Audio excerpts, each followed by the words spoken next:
Bien, on va se tourner vers Charles Magnien, qui lui est là. Dans ces cas-là, Charles, mais dans oui, ces cas-là, Charles s'en charge. tournons-nous vers Charles, il est là.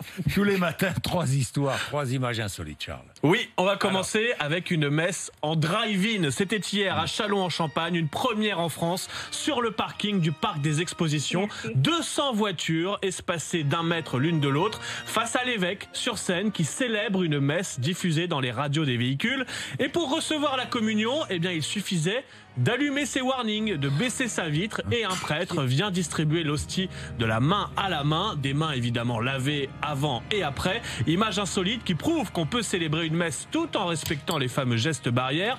Et certains vont plus loin, comme ce prêtre de Détroit aux États-Unis, qui désormais bénit les passagers des véhicules avec un pistolet à eau.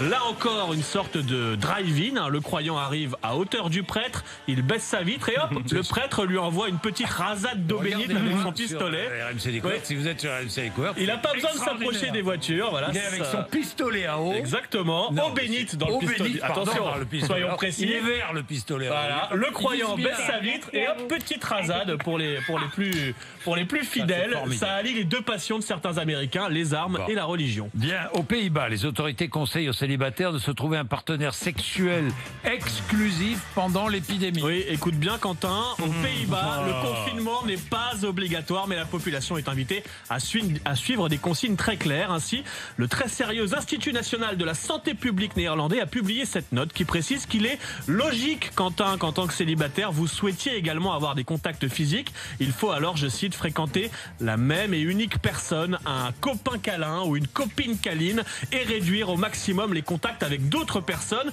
Une consigne de bon sens en réalité, qui a d'ailleurs beaucoup agacé les internautes qui estiment que les autorités s'invitent un peu trop dans leur vie privée. Certains redoutent d'ailleurs la publication d'une sorte de Corona Sutra qui montrerait les gestes barrières à respecter sous les draps. Les Corona Sutra, c'est pas mal. Oui. Nous terminons avec un record, celui de la paire de baskets la plus chère de l'histoire. 560 000 $. C'est le prix auquel a été adjugé hier soir aux enchères une paire de sneakers, comme on dit. C'était à New York. Pas n'importe quelle paire, des Air Jordan 1, modèle rouge, blanche et noir, fabriqué en 85, porté en match et autographié par Michael Jordan lui-même. Alors évidemment, ce record s'inscrit dans la folie qui entoure en ce moment tout ce qui touche de près ou de loin à Michael Jordan. Le documentaire sur sa vie, qui s'appelle The Last Dance, fait un carton d'audience dans le monde entier sur Netflix. On vous le recommande d'ailleurs, pour ceux qui ne l'auraient pas encore vu. Et surtout, ça confirme désormais que les baskets, les sneakers, sont de véritables œuvres d'art qui ont leur place aux enchères comme des tableaux ou des sculptures. Bien, attention la mouche. Elle est sur votre épaule. Oui. Non, pas attention d'ailleurs, elle est là, oui, elle vole. Ne lui faites pas de mal, Jean-Jacques. Non, moi, jamais je ne vais tuer une mouche. Mais non, pourquoi? Un insecte, je ne tue jamais un seul insecte. Et chez moi, dans mes Cévennes, c'est la maison des insectes. Il y a des insectes partout. Des scorpions, des araignées, Mais c'est bien. Donc la mouche va nous accompagner. Ça prouve que c'est sain, que l'environnement est sain. Que c'est vivant. Bon, c'est vivant, oui, d'accord.